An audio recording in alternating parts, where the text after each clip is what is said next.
पवित्र यूकरिस्ट हमारे क्रिस्तीय जीवन का केंद्र है, आधार है, सब कुछ है। यदि हम क्रिस्तीय जीवन के कार्यों में से सबसे पहले या एक ही कार्य को यदि हमें चुनना है तो हमें पवित्र यूकरिस्ट को चुनना चाहिए, और हम चुनते भी हैं। उतना महत्वपूर्ण है पवित्र यूकरिस्ट, क्योंकि पवित्र यूकरिस्ट कोई वस्तु या कोई चीज नहीं बल्कि एक व्यक्ति है। जी हाँ, वही है प्रभु यीशु। इसलिए जब हम पूछते हैं किसी से पवित्र यूकरिस्ट क्या है, वास्तव में यह प्रश्न ही शायद गलत है। हमें यह पूछना चाहिए कि पवित्र यूकरिस्ट कौन है। इसलिए पवित्र यूकरिस्तीय संस्कार को संस्कारों का संस्कार कहा जाता है, क्योंकि अन्य 6 संस्कारों के द्वारा हमें केवल ईश्वर की कृपा मिलती है, लेकिन पवित्र यूकरिस्तीय संस्कार के द्वारा हमें स्वयं प्रभु यीशु पूर्ण रूप से मिलते हैं। उसको कलीसिया हमें ये सिखाती है कि प्रभु यीशु शरीर और रक्त, आत्मा और ईश्वरीयता में पूर्ण रूप से, वास्तविक रूप से, सच्चे रूप में उपस्थित हैं।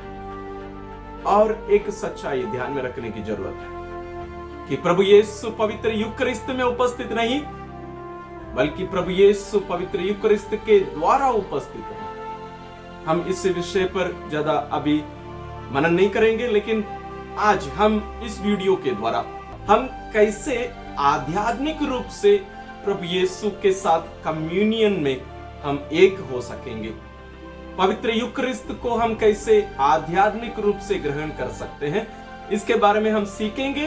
साथ ही हम एक साथ आज इसको करेंगे। जैसे आप जब मिस्सा बलिदान में, पवित्र यूकरिस्तीय बलिदान में भाग लेते हैं, उसमें आप संस्कार के रूप में, रोटी और दाखरस के रूप में प्रभु यीशु को, वास्तविक प्रभु को, जैसे मैंने कहा, शरीर और रक्त, आत्मा और ईश्वरीयता में संपूर्ण प्रभु को हम ग्रहण करते हैं।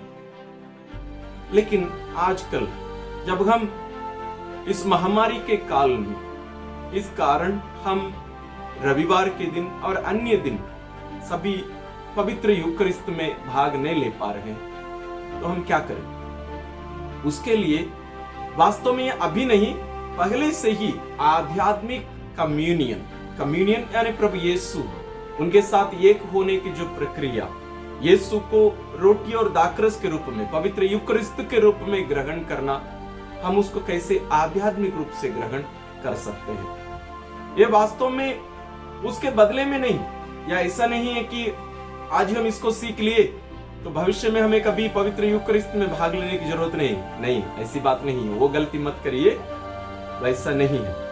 बल्कि ये अभी इस समय जब हमारे लिए संभव नहीं हो पा रहा, साथ ही हो सकता है हम हर दिन मिस्सा बलिदान में सामान्य समय में भी सहभागी नहीं हो सकते हैं, तो आप इस धर्म विधि को अपने परिवार में, व्यक्तिगत रूप से, परिवार के रूप में, एक छोटे से समाज के रूप में आप कर सकते हैं।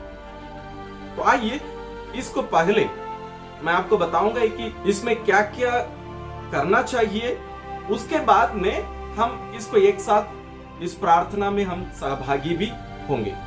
सबसे पहले जैसे हम चर्च में देखते हैं कि वेदी है, वेदी के सामने मोमबत्ती है, फूल है और वेदी पर एक क्रूस है। उसी प्रकार आप अपने घर में भी एक छोटी सी वेदी बनाइए, वेदी पर सफेद कपड़ा डालिए, एक क्रूस रखिए और 2 मोमबत्ती। यहाँ अपने घर में आप वेदी के ऊपर, टेबल के ऊपर रख सकते हैं। चर्च में इसलिए नहीं रखते क्योंकि वहां बलि संपन्न होती है, प्रभु यीशु का वही कलवारी बलिदान, इसलिए वहां नहीं रखने के लिए कहा गया है। लेकिन आप अपने घर में रख सकते हैं क्योंकि ये उसका एक प्रतीक है वेदी, तो आप रख सकते हैं मोमबत्ती और फूल। वो वातावरण हमें बनाने की जरूरत है, और आपके पास कम से कम एक पवित्र बाइबल होने की जरूरत है, आप रखिए। साथ ही आपके पास आध्यात्मिक रूप से प्रभु यीशु को ग्रहण करने की जो प्रार्थना है, उस प्रार्थना का यदि आपके पास कोई बुक में है तो आप रखिए, यदि नहीं है आप कम से कम उसको लिख के रख लीजिए उसका लिंक मैं डिस्क्रिप्शन में दूंगा, वो कहाँ पाया जाता है उसका लिंक, और हो सके तो मैं देखता हूँ डिस्क्रिप्शन में जगह रहेगा तो वो प्रार्थना भी मैं डालूंगा, आप उसको प्रयोग कर सकते हैं। आइए इस धर्म विधि में क्या क्या होना चाहिए।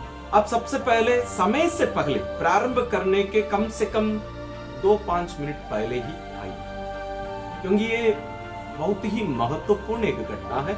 इसमें हमें अपने आप को तैयार करना बहुत ही आवश्यक है, इसलिए समय से पहले आइए, आकर बैठिए, सबके लिए इंतजार करिए। सब आने के बाद सबको ये मिलकर अपने आप को तैयार करने के बाद इसको हमें प्रारंभ करना है। आप एक गाना गा सकते हैं, जैसे मिस्सा में हम प्रवेश गीत जो गाते हैं उस प्रकार एक गीत या कोई भी भजन भी आप गा सकते हैं। ये ध्यान में रखना है कि वो आपको इस प्रार्थना में सहभागी होने के लिए मदद करे। उसके बाद हमें जैसे मिस्सा बलिदान और अन्य प्रार्थनाएं हम करते हैं, क्रूस के चिन्ह करके हमें प्रारंभ करना है। और उसके बाद जो उस दिन की जो इस प्रार्थना का जो संचालन कर रहे हैं, जो मुखिया हैं, वो उनकी जिम्मेदारी, या और किसी को भी आप ये जिम्मेदारी सौंप सकते हैं कि वे आकर सबको तैयार करने में थोड़ा मदद करें। इसमें हमें अपने आत्मा की जांच करना, दिल की जांच करना, साथ ही ईश्वर के 10 नियम और कलीसिया के जो आज्ञाएं हैं उन सबको भी याद करना, और अपनी योग्यता को थोड़ा सा परखना और पछतावा करना, क्योंकि ये पछतावा की एक विधि है।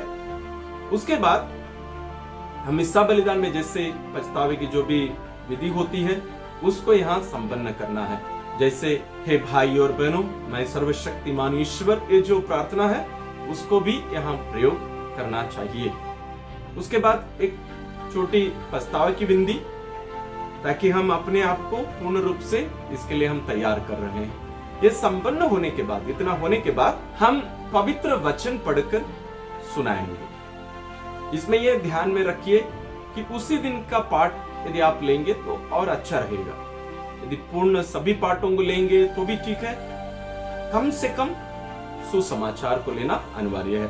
और एक व्यक्ति उस पाठ के ऊपर या जितने भी पाठ पढ़ा गया उसके ऊपर अपने जो मनन चिंतन की जो नतीजा है या ईश्वर उनसे क्या कहे हैं उसको दूसरों के साथ वे साझा करेंगे, शेयर करेंगे। इसमें ध्यान में रखेंगे, यहाँ आप किसी को उपदेश नहीं दे रहे हैं कि आपको ये करना चाहिए, आपको वो करना चाहिए, ये नहीं करना चाहिए, वैसे नहीं होना है। ये हमें ध्यान में रखना है कि ये हम सभी मिलकर कर रहे हैं, तो इसमें थोड़ा सा ध्यान में रखने की जरूरत है। उसके बाद में आप मिलकर अपना विश्वास प्रकट करेंगे। इसके लिए आप प्रेरितों का धर्मसार ले सकते हैं, नहीं है तो नीसिया का जो धर्मसार है, जो हम रविवार और अन्य त्योहारों के समय हम बोलते हैं, दोनों में से किसी एक को आप उपयोग कर सकते हैं, लेकिन दोनों में से एक होना जरूरी है। उसके बाद हम विश्वासियों के निवेदन करेंगे। इस विश्वासियों के निवेदन में एक बात ध्यान में रखने की जरूरत है, इसमें सबसे पहले कलीसिया के लिए हमें प्रार्थना करने की जरूरत है, विश्वव्यापी कलीसिया के लिए।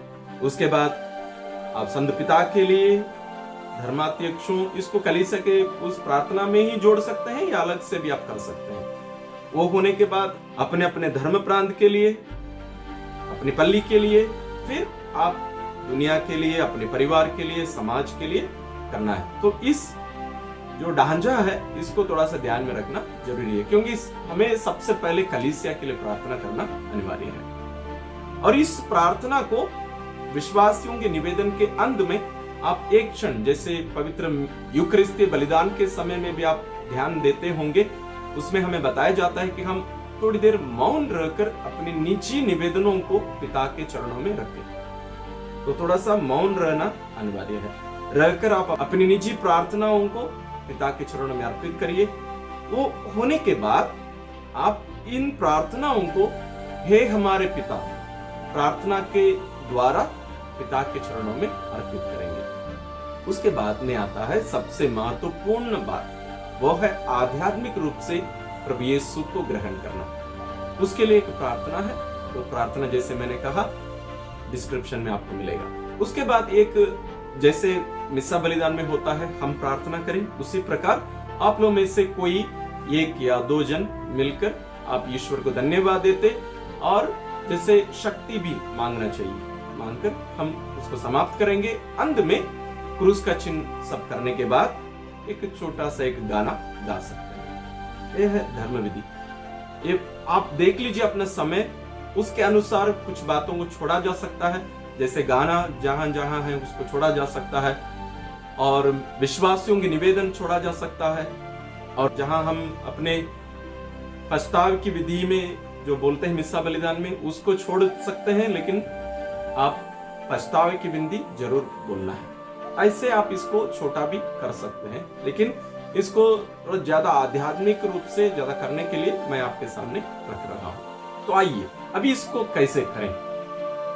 अभी जैसे आपको कोई संदेह हो सकता है कि इसको कैसे करना चाहिए, तो थोड़ा सा जल्दी हम इसको करेंगे। तो आइए हम शुरू करते हैं। मान लीजिए आप उस जगह जहां आप प्रार्थना के लिए बैठना चाहिए उस जगह पहुंच गए हैं। वहां सब मिलकर अपनी आंखें बंद करके अपने आप को तैयार करिए। अपने आप से कहिए कि आप इधर क्यों पहुंचे हैं, क्यों आए हैं। अपने आप को तैयार करिए। तैयार करने के बाद कोई भी एक गाना गाइए आप। जैसे मैंने कहा, ये प्रवेश गीत भी हो सकता है या कोई भी भजन जो आपको उस माहौल में रखे, प्रार्थना के माहौल। गाना होने के बाद हम प्रारंभ करते हैं। आइए, पिता और पुत्र और पवित्र आत्मा के नाम पर आमीन। प्रिय भाई और बहनों, हम प्रभु यीशु को आध्यात्मिक रूप से ग्रहण करने के लिए हम उपस्थित हैं। तो आइए हम अपने दिल की जांच कर देखें, अपने आप को परख कर देखें, क्या मैं यीशु को आध्यात्मिक रूप से भी ग्रहण करने के लिए क्या मैं योग्य हूं?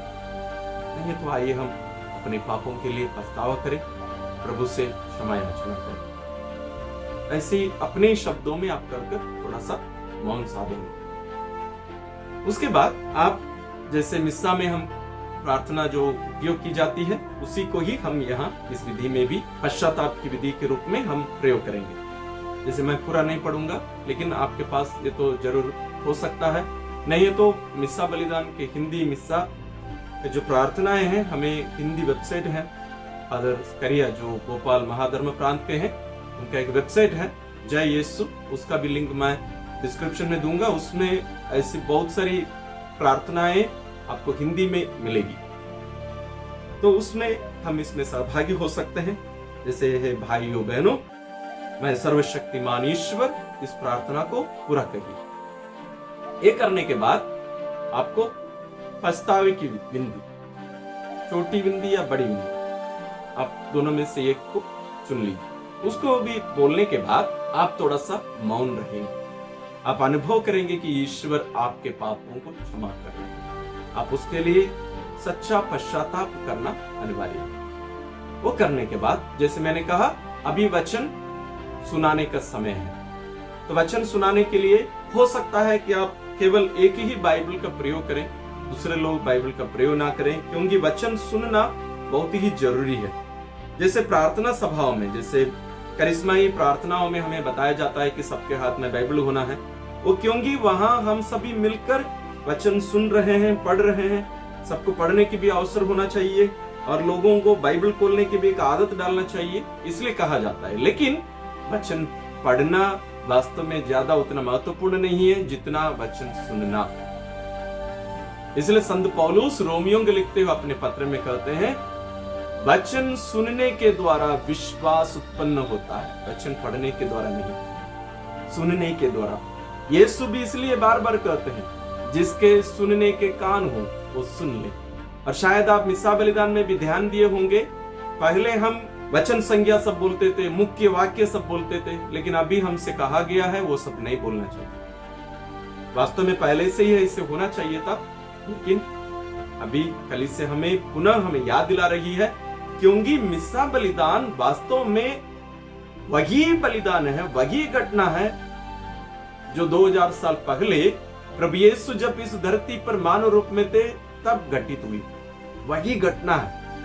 यहाँ हम उसको वास्तव में कोई दूसरी घटना नहीं हो रही है मिस्सा बलिदान, इसलिए वहां ये सब नहीं बोलने के लिए कहा गया है। वचन संज्ञा नहीं बोलना है, मुख्य वाक्य नहीं बोलना है, वहां अन्य जो भी बातें लिखी रहती है कुछ नहीं बोलना है। हमें सीधा बात शुरू करना है। दूसरा पाठ कुरिन्थियों के नाम संत पौलुस का पहला पत्र, और पढ़ना शुरू करें। और दूसरे लोग सब ध्यान से सुनना है। तो एक जन पढ़ेंगे, दूसरे लोग सब ध्यान से सुनेंगे वचन। जैसे मैंने कहा, आप उसी दिन का पाठ लेंगे तो अच्छा रहेगा। यदि आपको पता नहीं कहाँ ये सब मिलेगा, कौन सा दिन कौन सा पाठ है, आपके पास यदि मिशन संडे का कैलेंडर भी नहीं है, तो आप जैसे मैंने कहा वो वेबसाइट, उस वेबसाइट में आप यदि देखेंगे मिस्सा के पाठ उसमें दिए गए हैं, हर दिन की दैनिक पाठ, उसमें आप क्लिक करेंगे तो आपको उसमें डेट्स दिए रहते हैं, उसको भी आप क्लिक करेंगे तो आपको उस दिन का पाठ और उस दिन का मनन चिंतन भी दिया रहता है। तो ये इसका आप उपयोग कर सकते हैं। अभी सुसमाचार या पाठ पढ़ने के बाद हमें क्या करना चाहिए, थोड़ा सा उसके बारे में समझाना चाहिए, बताना चाहिए। और एक बात ध्यान में रखिए, ये एक बहुत अच्छी बात है, क्योंकि हम हर एक का कर्तव्य है सुसमाचार सुनाना। केवल हम फादर लोगों का या सिस्टर लोगों की जिम्मेदारी केवल नहीं है, हर क्रिश्चियन की जिम्मेदारी होती है। वास्तविक रूप से, सच्चे रूप में जब हम दृढ़ीकरण संस्कार ग्रहण करते हैं, वो वास्तव में उस समय से हमें प्रारंभ कर लेना चाहिए। यदि पहले हम नहीं कर पाए हैं तो वो समय है हमें सुसमाचार सुनाने का, केवल अपने जीवन के द्वारा केवल नहीं, वचन के द्वारा भी। वचन पढ़कर सुनाने समझाने लायक हमें बनने की जरूरत है, तब हम विश्वास में हम दृढ़ बनेंगे। यदि हम वचन पढ़कर समझाने या समझने की क्षमता यदि हम नहीं पाए हैं, हम अपने आप को तैयार नहीं कर पाए हैं, वो हमारी गलती है, उसको करना शुरू करें। उसके बाद में जैसे मैंने कहा, हम अपने विश्वास को प्रकट करेंगे।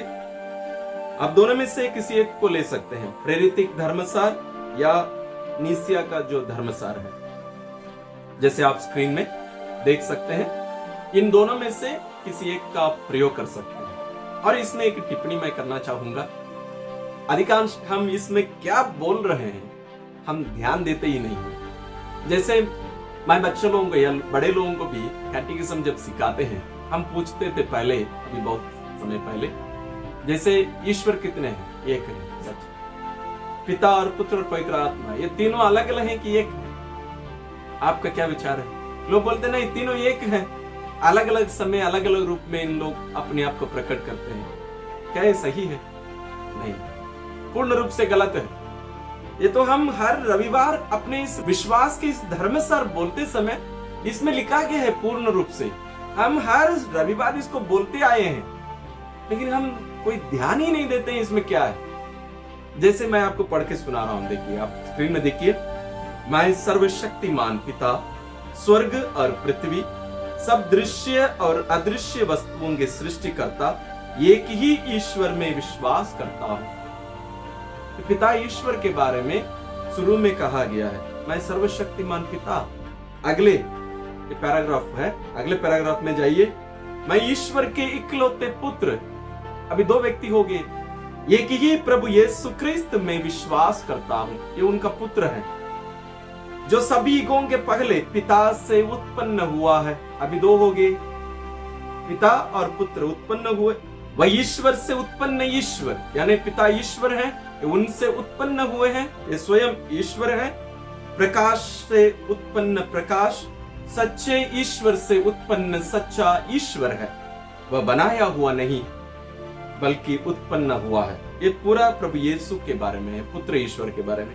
अब पूरा उसको पढ़ी कर देखिए और आगे बढ़िए। चौथा पैराग्राफ में हम देखते हैं पवित्र आत्मा के बारे में प्रारंभ किया जाता है। जैसे मैं पवित्र आत्मा में विश्वास करता हूं, वह प्रभु और जीवन दाता है, वह पिता और पुत्र से प्रसृत होता है। उनका गुण हमें यहां बताया गया है। पिता और पुत्र के साथ उसकी आराधना और महिमा होती है। वह नबियों के मुख से बोला है। इतना पवित्र आत्मा के बारे में है। पवित्र आत्मा का स्वभाव क्या है, वे कैसे कार्य करते हैं, आज भी कलीसिया में कैसे कार्यरत हैं, उसके बारे में यहां हमें बताया गया। उसके बाद हम किन किन मुख्य बातों पर विश्वास करते हैं वो बताया गया है। जैसे मैं एक पवित्र, कैथोलिक तथा प्रेरित कलीसिया में विश्वास करता हूं। यहां कलीसिया के 4 गुण बताए गए हैं। उसके आगे मैं पापों की क्षमा के लिए एक ही बपतिस्मा स्वीकार करता हूं और मृतकों के पुनरुत्थान तथा अनंत जीवन की बाट जोता हूँ। आमीन। मैं इसलिए इसको बताया क्योंकि अधिकांश हमारे मिस्सा बलिदान के समय में भी जो प्रार्थनाएं हम बोलते हैं उसमें हम ध्यान देते ही नहीं है। केवल हमारा मुंह बोलता है, हमारा ध्यान और कहीं है, शरीर वहीं खड़ा है। हम 3 जगहों पर बढ़ जाते, वैसे नहीं होना। इसलिए मैं इसको थोड़ा सा समझाया। उसके बाद जैसे मैंने कहा था, यहां हम विश्वासियों के निवेदन बोलेंगे। जैसे उदाहरण के लिए, जैसे मैंने कहा था, हमें विश्वव्यापी कलीसिया के लिए प्रारंभ में सबसे पहले प्रार्थना करना चाहिए। और प्रार्थना के समय यदि संभव हो तो अपनी आंखें बंद रखें और ये भी ध्यान में रखकर, जैसे प्रभु यीशु ने कहा है, यदि 2 व्यक्ति एक मत होकर मेरे नाम से पिता से कुछ भी मांगेंगे, पिता उन्हें वही प्रदान करेगा। आगे यीशु कहते हैं, क्योंकि जहां 2 या 3 मेरे नाम पर इकट्ठे होते हैं या एकत्रित होते हैं, मैं उनके बीच में उपस्थित रहता हूं। तो हमारी प्रार्थना तब सुनी जाती है जब यीशु हमारे साथ है। असली में इन दोनों वाक्यों का अलग कर दिया जाता है। दोनों एक दूसरे से जुड़े हैं, दोनों एक दूसरे से जुड़े हैं। हमारी प्रार्थना पिता इसलिए सुनते हैं क्योंकि हमारे साथ यीशु है। हम यीशु के साथ मिलकर प्रार्थना कर रहे हैं। तो इसलिए उस मनोभाव को प्रकट करने के लिए हम जो कलीसिया के सदस्य हैं, यीशु के शरीर के अंग हैं, यहाँ जो उपस्थित हैं, हम सभी अपनी आंखों को बंद कर देना चाहिए। प्रार्थना जब आप करने जा रहे हैं तो आंख बंद करने का मतलब क्या है? आप हमारी आंख जब खुली रहती है, हमारा ध्यान उधर इधर जाने की संभावना है। हम एक दूसरे को देखते रहेंगे, कौन क्या बोल रहा है, क्या कर रहा है। यदि आंख बंद कर देते हैं, बहुत सारी बातें बंद हो जाए, हमारा ध्यान हम ईश्वर पर लगा सकते हैं। आंखें बंद करिए। और एक बात, यदि हमारे बीच में से एक जन प्रार्थना कर रहे हैं जोर से, तो हमें क्या करना चाहिए? हमें भी प्रार्थना करते रहना चाहिए अपने मन में। माने नहीं कोई प्रार्थना नहीं, वो हमारा प्रतिनिधि है। कोई भी अभी प्रार्थना बोले, वो हमारे प्रतिनिधि हैं। तो मुझे क्या करना चाहिए? अपने मन, अपना दिल उनकी उस प्रार्थना के साथ जोड़ देना चाहिए। यह उनकी व्यक्तिगत प्रार्थना नहीं है, यहां उपस्थित या कलीसिया के संपूर्ण लोगों की यह प्रार्थना है। तो मुझे भी उसमें शामिल होना जरूरी है। जैसे थोड़ी देर पहले मैंने वचन से सुनाया, यीशु क्या कहे? जहां 2 व्यक्ति एक मत होकर पिता से कुछ भी मांगेंगे। यहां यदि मैं कुछ बोल रहा हूं प्रार्थना में, आप कुछ बोल रहे हैं और कोई कुछ बोल रहा है, यहाँ एक मत हम कहां हो रहे हैं? एक मन से कहां जुड़ रहे हैं हम? हमारी एक ही प्रार्थना कहां हो रही है? तो ध्यान देना है। तो जब ये प्रार्थना हम करते हैं, जो प्रार्थना का संचालन यानी उस समय जो बोलेंगे प्रार्थना, वो हमारा प्रतिनिधि है। तो हमें मौन रूप में यानी अपने मन को भी मौन रखकर उनकी उस प्रार्थना के साथ हमें भी सम्मिलित हो जाना चाहिए। मानो हम एक ही शरीर के अंग हैं, एक शरीर में एक ही मुख होता है, एक ही मुख से तो हम बोलेंगे, तो वैसे हमें इसमें सम्मिलित होना है। लेकिन आखिरी में हमें मौका दिया जाता है जब हमसे कहा जाता है कि हम सभी मौन रहकर अपनी प्रार्थनाओं को, अपनी निजी निवेदनों को पिता के चरणों में रखें। तब हम उस निजी निवेदन के समय हम अपनी अपनी व्यक्तिगत प्रार्थनाओं को रख सकते हैं। जरूर, जैसे आपको बहुत ही अत्यावश्यक एक प्रार्थना है आपके परिवार के लिए, अब रखिए। लेकिन जब आप रख रहे हैं, आप क्या अपेक्षा करेंगे? दूसरे लोग भी आपके लिए प्रार्थना करें उस मतलब के लिए। सही है ना? नहीं है तो आप वहां उस प्रार्थना को रखते नहीं। उसी प्रकार जब दूसरा व्यक्ति प्रार्थना कर रहे हैं, अपने निजी निवेदन के लिए प्रार्थना कर रहे हैं, तो आपकी क्या जिम्मेदारी होनी चाहिए? आप भी उस व्यक्ति के लिए उनके साथ मिलकर प्रार्थना करें। इसको हमें अभ्यास में लाने की जरूरत है। तो जब वो मौन प्रार्थना भी, व्यक्तिगत प्रार्थना भी हो गया, जैसे मैंने शुरू में बताया, तो हमें वहां हे हमारे पिता प्रार्थना के साथ में उसको समाप्त करना है। जैसे हम ऐसे कह सकते हैं, जो संचालन करते हैं वही ऐसे कहेंगे। एक उदाहरण स्वरूप में बता रहा हूं आपको।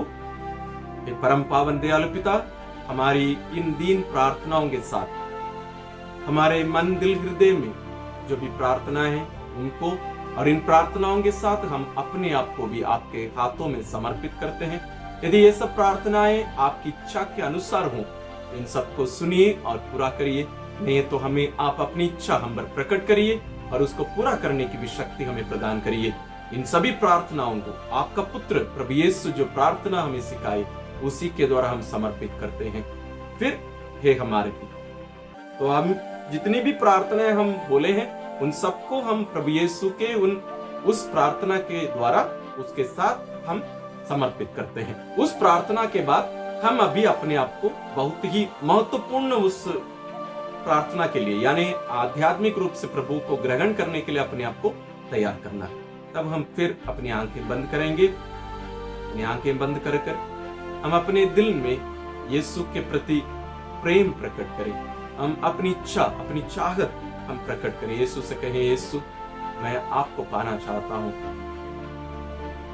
बल्कि मैं अभी ये मेरे लिए संभव नहीं हो पा रहा, इसलिए मेरे हृदय में आध्यात्मिक रूप से आइए। यह मौन रूप में पहले करेंगे। उसको करने के बाद जैसे आप स्क्रीन में देख सकते हैं आध्यात्मिक रीति से यीशु को ग्रहण करने की प्रार्थना। इसकी अंग्रेजी में बहुत सारी प्रार्थनाएं हैं। उनमें से सबसे ज्यादा प्रसिद्ध एक प्रार्थना है संत अल्फोंसस दे लिगोरी के बनाया हुई प्रार्थना। उस प्रार्थना का अनुवाद है हिंदी में। ये भी जैसे मैंने कहा वो वेबसाइट जय यीशु वेबसाइट में आपको मिल जाएगा। उसका लिंक डिस्क्रिप्शन में दिए है। तो प्रार्थना इस प्रकार है, आइए हम एक साथ करें। मेरे यीशु, मैं विश्वास करता हूं कि आप परम पवित्र संस्कार के द्वारा उपस्थित हैं। सब लोगों तथा वस्तुओं से ज्यादा मैं आपको प्यार करता हूं। चूंकि मैं इस समय आपको संस्कार पूर्वक प्राप्त नहीं कर सकता, मैं आपको अपनी आत्मा में ग्रहण करने की इच्छा रखता हूं। आप कम से कम आध्यात्मिक रूप से मेरे दिल में आइए। मैं आपका आलिंगन करता हूं जैसे कि आप पहले से ही मेरे साथ हैं। मैं आपके साथ पूरी तरह से एक होना चाहता हूं। मुझे कभी भी आपसे अलग ना होने दे। आमीन। जैसे मैंने कहा इस प्रार्थना की एक लंबी प्रारूप भी है, उसको भी यदि आप चाहते हैं तो वेबसाइट से आप ले सकते हैं। वो थोड़ा सा लंबी है, फिर भी यदि आपको चाहिए तो आप वहां से ले सकते हैं। ये होने के बाद कुछ क्षण मौन रहकर आपके हृदय में प्रभु की उस उपस्थिति का आनंद उठाइए। थोड़ा सा मौन रहेंगे, प्रभु का अनुभव करेंगे। इसको आपको उस प्रार्थना के समय कम से कम 1 मिनट आपको देना चाहिए, क्योंकि इसी के लिए तो इतनी तैयारियां की है। जैसे पवित्र यूकरिस्ट में भी हम जब जाते हैं, कम्युनियन ही सबसे महत्वपूर्ण समय है वास्तव में, जहां ईश्वर हमारे हृदय में हमारे शरीर में आ जाते हैं। हम ईश्वर के साथ एक हो जाते हैं, लेकिन हम उस महत्वपूर्ण उस घटना को भूल जाते हैं, उस पर ध्यान देते ही नहीं है, उसका फायदा नहीं उठाते। अगली बार जब भी आप पवित्र यूकरिस्ट में भाग लेंगे, प्रभु यीशु को ग्रहण करने के पहले अपने आप को योग रीति से पूर्ण रूप से कुछ समय पहले से ही वहीं अंदर ही तैयार करिए और ग्रहण करने के बाद उनकी उपस्थिति का, उनका साथ का आनंद उठाइए और मौन रहना बहुत जरूरी। अधिकांश क्या हो जाता है हमारे चर्चेस में, हम प्रभु यीशु को ग्रहण करने के बाद या तो हम गाना गाते हैं तुरंत, लोग रास्ते में आते समय ही अपने स्थान पहुंचने से पहले ही गाना गाना शुरू कर देते हैं। ये कितना सच होता है, हम देखते हैं लोगों को। और अपने जगह पर आने के बाद में भी जब तक वहां हम प्रार्थना करें ना बोला जाता है, तब तक आप मौन रहकर वो यीशु जो आपके हृदय में आपके शरीर में आए हैं उनके साथ एक होना का जो अनुभव है उसको पूर्ण आनंद उठाइए, क्योंकि यही है सबसे महत्वपूर्ण है जहां ईश्वर हमारे साथ एक हो जाते हैं। और उसी प्रकार यहाँ इस आध्यात्मिक कम्युनियन में भी यीशु हमारे साथ आध्यात्मिक रूप से जुड़ जाते हैं, क्योंकि हमने विश्वास के साथ उनको बुलाया है और हम विश्वास करते हैं कि यीशु हमारे हृदय में आए हैं। उनका साथ होने का अनुभव में होना चाहिए। वो करने के बाद हमारे बीच में से कोई 1 या 2 व्यक्ति यीशु को धन्यवाद देते हुए 1-2 प्रार्थनाएं करेंगे। धन्यवाद और कृपा आगे भी हम इस उपस्थिति को अपने जीवन में बनाए रखने और उसके योग्य जीवन जीने के लिए प्रार्थना करना चाहिए। इसके अंत में एक भजन गाकर प्रार्थना को आप समाप्त कर सकते हैं। इसको जैसे मैंने शुरुआत में कहा, व्यक्तिगत रूप से कर सकते हैं, परिवार में कर सकते हैं, समाज छोटी छोटी प्रार्थना के जो समूह होते हैं उसमें भी आप इस प्रारूप का उपयोग कर सकते हैं। और यदि आप सोचते हैं कि फादर इसमें और भी कुछ बातों को जोड़ना चाहिए, आप जरूर कमेंट्स में डालिए और अपना जो अनुभव है आप इस प्रार्थना को अपने परिवार में या व्यक्तिगत रूप से करने के बाद आपका जो अनुभव है उसको भी हमारे साथ साझा करिए, ताकि हम भी आपसे कुछ सीखेंगे। ईश्वर जो पवित्र यूकरिस्तीय बलिदान के द्वारा अपने आप को हमें हर दिन विशेष रूप से देते हैं, वही प्रभु आपको सदा आशीषित करते रहे। आपको और आपके परिवार को ईश्वर अपने संरक्षण में बनाए रखे।